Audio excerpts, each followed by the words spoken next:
ఒక ఊరిలో రామయ్య అనే వృద్ధుడు ఉండేవాడు. అతని జీవనోపాధి పువ్వుల వ్యాపారం. రామయ్య తన ఇంట్లో పనులు ముగించుకొని పువ్వుల కోసం నడుచుకుంటూ చాలా దూరం ప్రయాణం చేసేవాడు. కొంచెం దూరం వెళ్ళాక తోటలోకి చేరుకున్నాడు. తోటలోని మంచి మంచి పువ్వులు తీసుకొని అమ్మడానికి ఊరికి వెళ్తాడు.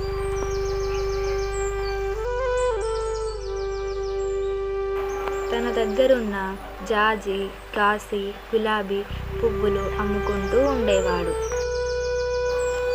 అతని దగ్గర ఉన్న పువ్వులు తాజాగా ఉండడం వలన చిన్న పెద్ద అందరూ తన పువ్వులు తీసుకొని వెళ్ళేవారు.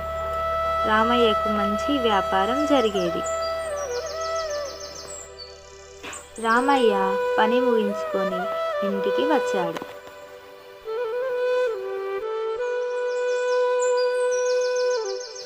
ఇలా కొన్ని రోజులు గడిచాయి.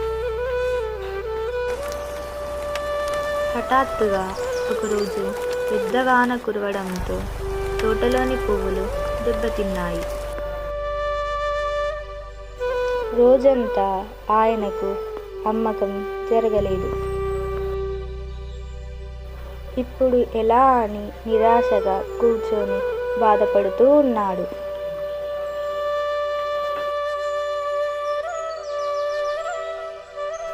మరుసటి రోజు సూర్యుడు రావడంతో కొత్తగా పూసిన పువ్వులను చూసి ఉత్సాహం తెచ్చుకున్నాడు. అలా పువ్వులు ఇంటికి తీసుకొని వచ్చి తన మనసులో ఇలా అనుకున్నాడు. జీవితం కూడా పువ్వులా ఇవాళ వాడిపోయినా రేపు మళ్ళీ పూస్తుంది. ఓర్పు, ఆశ ఉంటే ప్రతిరోజు కష్టం తీరుతుంది.